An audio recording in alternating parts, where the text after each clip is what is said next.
Ya, hari ini tanggal 7 teman-teman, di sore hari ada emiten tukar pikiran SMDR ya, Samudra Indonesia. Kita lihat profil sebentar ya. Ini untuk bidang logistik dan pengiriman ya. Terus masyarakatnya 20%, pengendalinya ada Samudra Indonesia 57%. Bulan Juni banyak yang caw. Coba bulan Julinya belum update ya. Terus ini holding komposisinya banyakkan lokal ya daripada foreign. Kita lihat untuk insidernya. Insider kosong, artinya si perusahaan, si pemilik emiten tidak melakukan aksi. Kita lihat corporate actionnya, RUPS-nya 20, 21, 22, 23, 24 lancar ya. Dividen, wah dividen-nya bagus banget nih, dari mulai 2009 ya, 225, artinya dia 11, 18, 20, 21, 22, 23, 24, lancar ini. Ini DPD-nya lancar bro ya. Stock split, kalau nggak udah stock split. Oh iya benar, udah stock split nih. 2 kali stock split ya, tahun 2017 sama tahun 2023.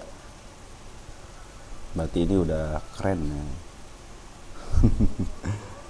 Kita lihat net income-nya di kuarter 2-nya 208 miliar. Menurun ya dari kuarter yang sama di tahun sebelumnya. Cuman dari kuarter 1 ke kuarter 2 ada peningkatan. Terserah teman-teman ya kalau mau membandingkannya, mau dari kuarter 1 atau kuarter 2 atau kuarter 2 di tahun sebelumnya juga tidak jadi masalah. Masing-masing orang punya cara untuk analisa. Terus di sini revenue-nya ada penurunan ya. Dari kuarter 2 tahun 2023 ke 2024 ada penurunan. Terus dari kuarter 1 juga, udah kuarter 1 ada peningkatan ya. EPS-nya ada, TTM-nya 45. PR-nya bagus ya, 7,0, cuman kurang under value. Tapi nggak apa-apa, ini udah di bawah 10. Artinya udah baik. Maaf ya. PBP 0,66 lagi under value di bawah 1. EPS-nya ada, PBP-nya 485, harga bukunya 485. DR-nya 0,4, artinya bagus lah ya, nggak terlalu banyak utang gitu, di bawah 1. ROI-nya 9,37, kurang baik ya. Harusnya kan di atas 10 kalau ROI ya. Bagian dividen 12 rupiah atau setara 3,77%. 3,77% ya. Grow-nya, revenue-nya menurun betul ya. Net income juga menurun ya. Kita lihat untuk langsung ke Bunda Chat. Belum saya isi, sebentar ya, saya isi dulu ya. Baik, udah saya isi. Nanti teman-teman kita akan menggunakan metode FAIR sama PBP ya untuk melihat harga wajarnya. Tapi sebelumnya kita lihat dulu di sini Bunda Chatnya untuk 1 tahunan lagi under value, mendekati under value di harga 292. Dia sempat menyentuh harga rendah di 1 tahunan di 252.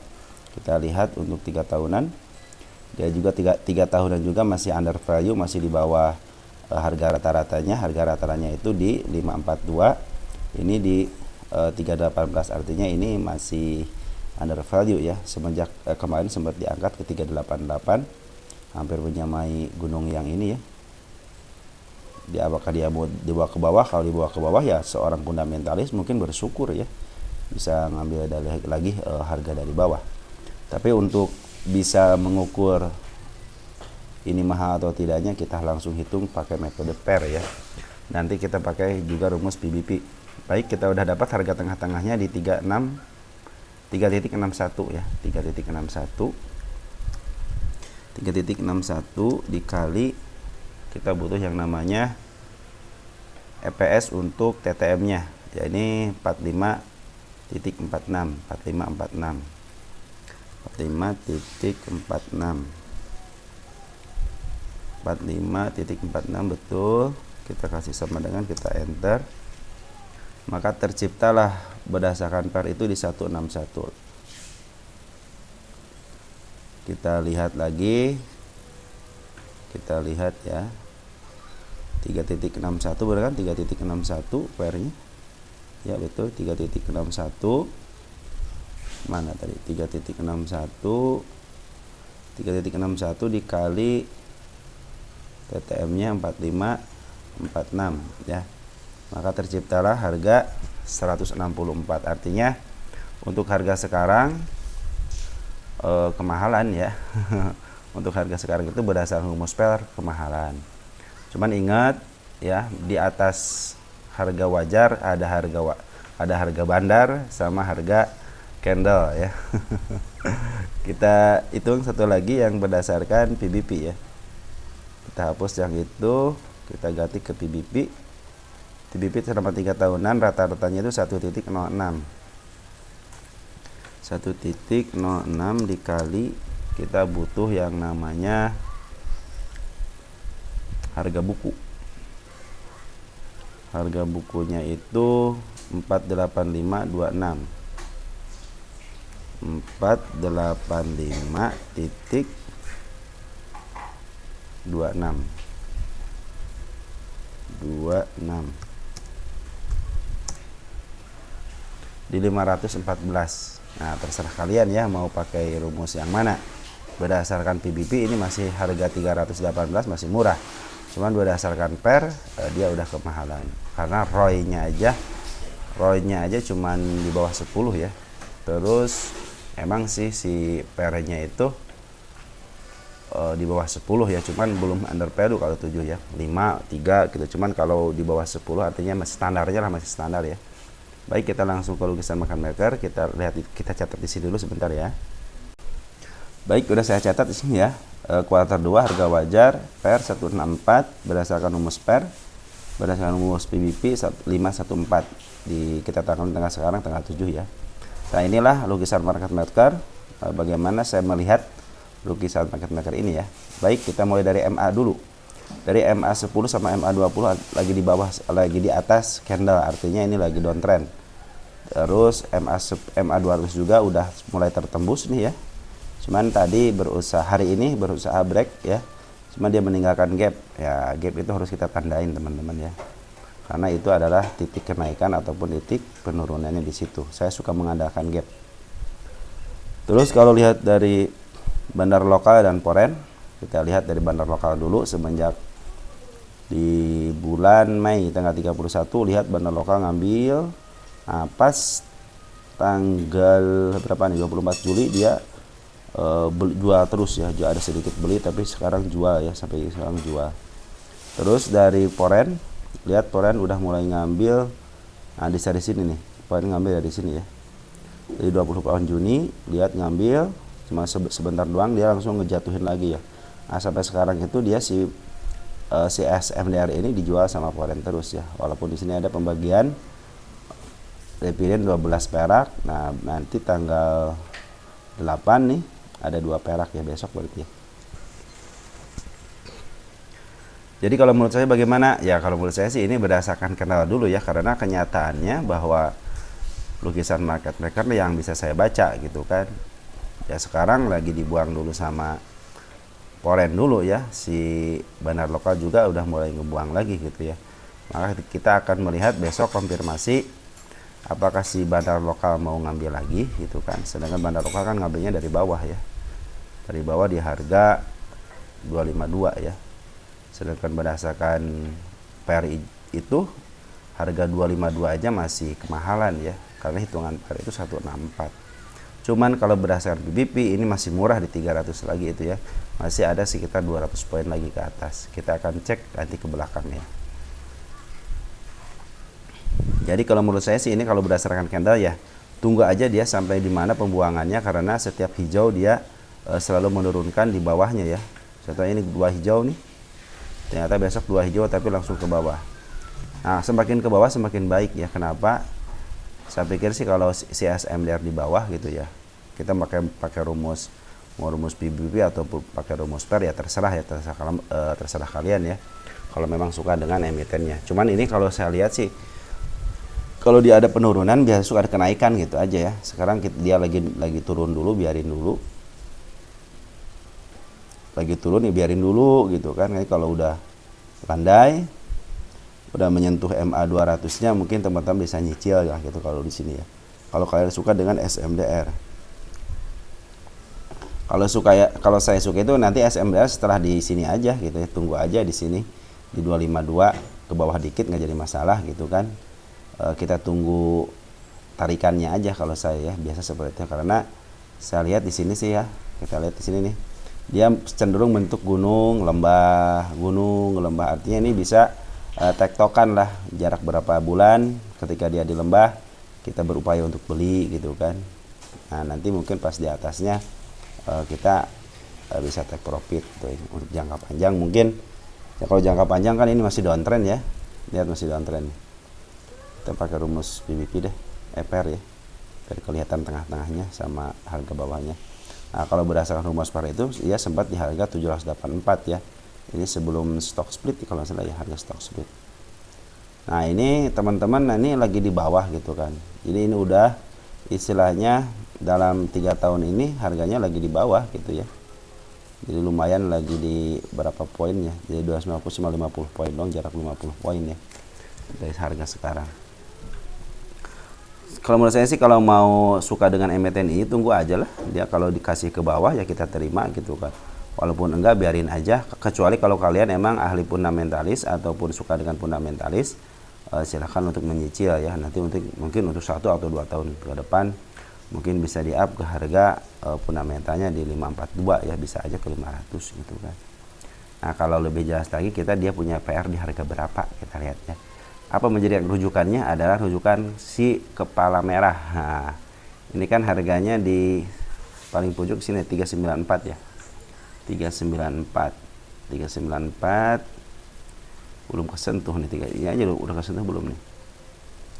Nah 390 belum kesentuh ya. Nah dia juga kalau di sini area sini dia tidak meninggalkan si kepala merah ya teman-teman, cuma dia punya PR di sini aja nih ya, di 389, cuma belum udah kesentuh belum.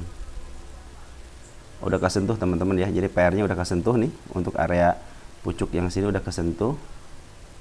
Siapa tahu di apa namanya di belakang dia punya gitu si kepala merahnya di harga tinggi ya. Di sini ada si kepala merah nih. Oh, ada nih di 482 ya. Mudah-mudahan bisa ke arah sini ya. 3 kita kasih tanda dulu deh. Biar saya nggak nyari-nyari lagi si kepala merah sini ya. Ini saya patokan si kepala merah aja ya. Jadi ada harga wajar, ada harga bandar sama harga candle. Nah, harga candle saya bilangnya suka di sini ya. Si kepala merahnya aja yang suka saya tandain. Beberapa emiten dengan adanya si kepala merah itu menjadikan dia PR gitu kan, PR yang harus dituntaskan. Kalau sekarang kan lagi di bawah ya, mungkin bisa nembus ke atas ini, bisa aja gitu kan, soalnya dibahaskan rumus PBP aja kan 514 gitu. Kalau kalian sabar ya otomatis, kalau sabar mah ya gampang gitu, tinggal sabar aja, tunggu aja gitu kan. Kita lagi nunggu kejatuhannya, sebenarnya saya nunggu kejatuhannya. Ada ikan dikasih ke harga sini ya, karena di sini saya bilang kenapa bukan hanya support aja. Di sini itu ada candle yang harus dituntaskan PR nih, ada candle gap ya di sini ya. Ada candle gap ya, 2 gap ya. Kalau orang lain di sini katanya udah tertutup sama shadow. Kalau saya bilang tidak tertutup, belum tertutup ya. Dia harus tertutup dengan body ya. Melewati dikit nggak jadi masalah gitu kan. Yang penting nanti pas up-nya bagus lah, seperti halnya di sini nih, up-nya bagus ini. Ya, penurunan terus dia up-nya bagus ya, antara penjualan yang kemarin sama open yang sekarang contohnya gitu ya, sama, nah, akan melanjutkan kenaikan yang lebih baik gitu ya. Seperti itu teman-teman untuk SMDR ya. Kalau sekarang mah tunggu aja dia sampai kejatuhannya sampai ke berapa. Saat ini lagi downtrend MA10 sama MA20 nya.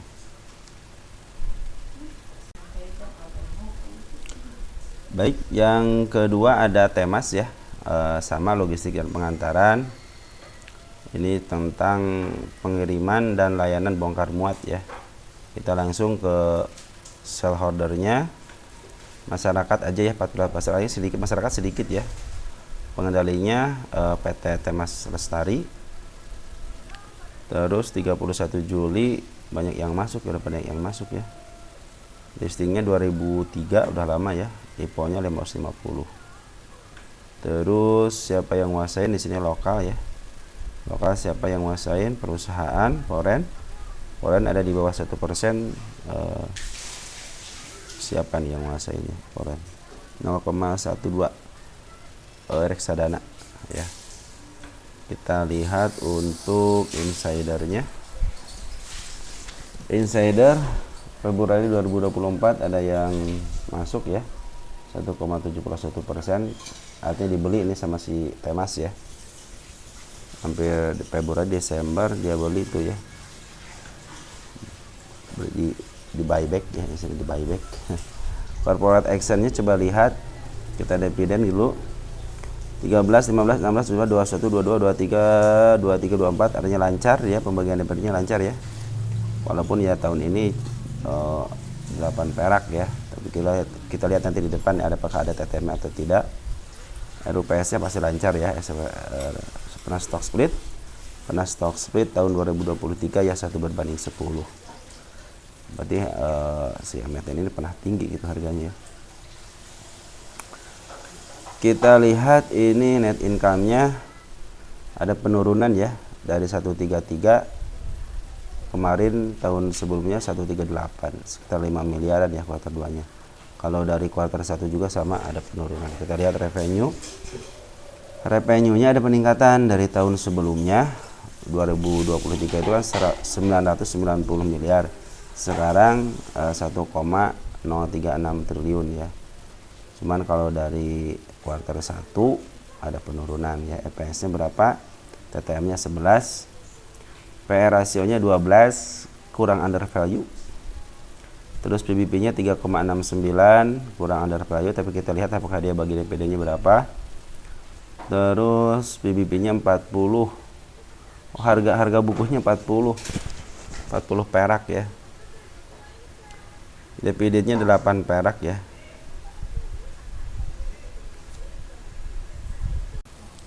Atau setara 5,3% ya. ROE-nya bagus nih, ROE-nya nih 28% ya. Jadi di sisi lain PR-nya udah tidak under value, PBB juga tidak under value, cuman ROE-nya bagus ya, di 28%. Terus cash-nya ya, DER-nya berapa DER-nya? DER-nya 0,36, kecil ya, masih kecil ya dibanding dengan equity-nya 2,3 triliun. Baik, kita langsung ke Pundacat. Pundacat di sini untuk 1 tahunan dulu ya. Untuk 1 tahunan cenderung dia sideways ya. Harga terendahnya 146, harga tertingginya 185 ya. Kita lihat 3 tahunan. 3 tahunan juga ini di titik di under value-nya sebenarnya, cuman tidak terlalu under value ya. Dia sempat menyentuh di over value-nya di 300-an ya. Kita lihat untuk rumus per dulu ya.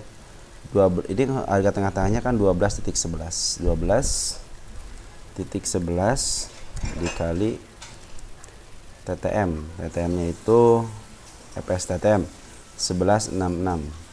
1166 di 141. Jadi harga sekarang berarti kemahalan ya, kemahalan kalau berdasarkan rumus per. Satu lagi kita pakai rumus PBB ya, biar kalian nanti tentukan. Kalau yang hobi dengan per silahkan, kalau hobi dengan PBB silahkan. PBB nya harga tengah-tengahnya itu bukan harga tengah-tengah, jadi PBB tengah-tengah ya, sudah dikalkulasikan, akhirnya dapatlah tengah-tengahnya di 5.31. 5.31 dikali kelukisan market maker itu nilai buku. Nah ini 40.95. 40.95 sama dengan kita enter di 217. Artinya lagi murah ya. Kalau berdasarkan PBV lagi murah, kalau berdasarkan per sedang kemahalan ya. Jadi kalau teman-teman silahkanlah istilahnya mau pakai rumus apapun, sama yang terjadi biasanya saya lihatin dari lukisan market maker, karena itu melihatkan kenyataan hari demi harinya. Baik, kita akan tulis dulu ya di sini ya. Tunggu sebentar ya. Ya, kita lanjut. Udah saya tulis ya. Kuartal 2 harga wajar berdasarkan per 141 berdasarkan PBB 217. Sekarang tengah 7 ya. Baik, kita lihat lukisan market maker teman-teman. Kita lihat dari bandar dulu, bandar lokal.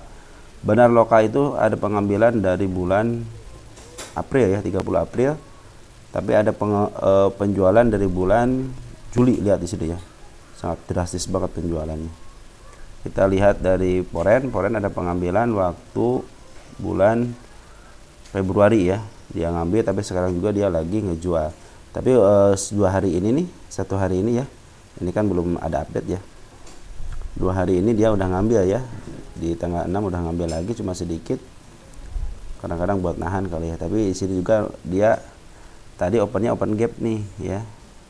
Kita tandain dulu ya open gap di sini. Open gap ya. Padahal pembukaannya udah bagus di sini nih ya. Udah bagus banget pembukaan. Jadi kemarin nutupnya di harga 146, sekarang 100 berapa ya? 150 ya. 150 sekarang open di kemarin itu 150. Nah, kemarin lagi penutupnya itu 150. Cuman sekarang berapa ini? 46.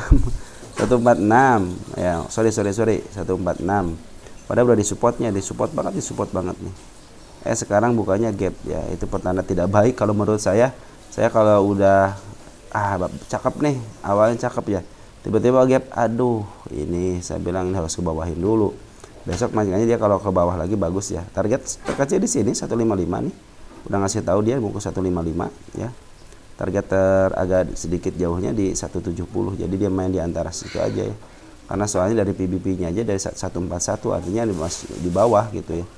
141 di sini ada area sini. Coba lihat di sini ada enggak? Mendingan dari sini ya. 141 punya enggak dia? Oh, ada nih, ada support 141 ya. 138 malahan. Ya, di 138 berarti area sini. Oh iya benar teman-teman nih. Yang suka saya bilang ini si candle Malakama ya. Kenapa saya bilang si candle Malakama? Karena ini adalah candle bullish. Cuman di suatu saat dia akan kemari gitu ya. Kan candle bullish nih tuh set naik ya. Nah, ini kan sampai berapa nih dari bulan apa nih? Desember. Tapi belum ke sini juga, tapi suatu saat dia akan ke sini ya. Jadi kalau ada candle seperti ini manfaatin aja. Nanti kalau udah harga tertingginya udah take profit dulu, nanti juga kalau suka ya bisa ambil lagi gitu. Ini juga kalau contohnya beli sekarang masih ada, kalau kamu nambah lagi ada sekitar 10%-an. Kesininya berapa nih? 12%. Ya 50-50 lah ya. Kalau menurut saya sih emang kalau kesini sih udah dianggarkan. Udah dipatok mau ke sini gitu ya. Paling terkasihnya di harga 155. Agak tinggi dikit sih 170. Kita lihat di sini juga, di sini nggak ada, lihat nih. Si candle merah nggak ada. Waktu lihat di sini nih, si kepala merah. Tembuskan jarak 1 bulan, tembuskan. Dia melampaui ini nih. Kalau di ini udah terlewati si candle merah ini, dia lumayan di up lagi ya. Cuman di sini lihat kembar ya. Kembarnya artian di sini hijau, di sini merah ya. Cuman dia tidak menonjolkan diri ya. Si candle merahnya tidak ke atas. Tapi di sini ada si candle merah yang ke atas. Artinya di 179 juga dia mau ke sini, 179 ya. Mudah-mudahan bisa ke target ini. Cuma hati-hati area 135. Ini ada lagi satu lagi tuh udah saya kasih tahu tuh. Di 129 ya. Mudah-mudahan kalau bisa ke 129 itu lebih baik lagi untuk menutup PR-nya yang telah lalu ya. Itu akan lebih baik lagi teman-teman ya. Untuk menunjukkan PR-nya mungkin nanti bisa di bawah 10 gitu kan. Nanti si emit ini menjadikan under value, jadi teman-teman masih bisa istilahnya beli di harga bawah lah gitu ya. Kalau yang suka dengan fundamental. Nah, kalau yang udah fundamental udah lupakan ini. Udah beli sekarang, ini masih mahal ya udah tunggu aja gitu kalau nggak suka gitu kan. Tapi kalau suka ya beli aja, nanti belinya nyicil gitu kan. Targetnya mana? Targetnya bisa ke harga PBP gitu kan. Berapa ini? Ke harga 217 bisa aja ke situ gitu. Kalau berdasarkan per kan ini 151 udah kemahalan gitu kan. Udah sedikit mahal lah, 10 berapa poin tuh ya. Sekitar 10 poin lebih mahal. Jadi kalau mau beli ya di bawah harga itu. Jadi di bawah harga 141 artinya dia lagi di under value gitu ya. Terus dari ya hati-hati ini lagi dibuang dulu nih sama si bandar ya. Biarin aja si bandar ngebuang lah ya. Sampai ada pungutan balik, mungkin nanti teman-teman bisa update lah habis jam 8. Oh iya teman-teman, nanti setelah ini mungkin saya langsung update ke jam 8 atau enggak nanti sebelumnya ada beberapa emiten hiburan lah ya yang ngebahas PBP-nya harga wajar untuk LQ45 ya. saya masukkan hiburan. Kenapa ya? Biar teman-teman, saya sih pinginnya itu nanti si saham-saham yang di bawah 100 itu minimal ya fundamentanya mirip-mirip LQ45 lah gitu kan, walaupun harganya mungkin tidak setinggi LQ45 gitu kan. Karena si Bandar juga ngukur ini perusahaan kalau diangkat sampai ke harga LQ45 kan perusahaannya aja di mana gitu nggak tahu gitu kan. Makanya kalau perusahaan yang terkenal skala nasional rata-rata mereka pasti si fundamentalnya juga diperhatikan. Kalau fundamentalnya diperhatikan gitu kan bagus. Nah, kalau skala nasional bandar-bandar juga mau ikut seperti di situ ya, bisa jadi ke LQ45 gitu. Makanya lihatin aja harga-harga yang perusahaan IPO itu skala nasional enggak gitu, perusahaannya dikenal enggak gitu lah, istilahnya dikenal enggak dengan usahanya jelas gitu aja ya. Oke, segitu teman-teman ya, mudah-mudahan membantu teman-teman dalam bertransaksi saham. Semoga ini membantu untuk tukar pikirannya. Kurang lebihnya mohon maaf. Apabila ada yang mau dimasukkan silahkan masukkan ya ke kolom komentar yang sudah dikasih tanda lope artinya sudah saya baca dan saya telah. Oke, segitu aja. Ciao ya.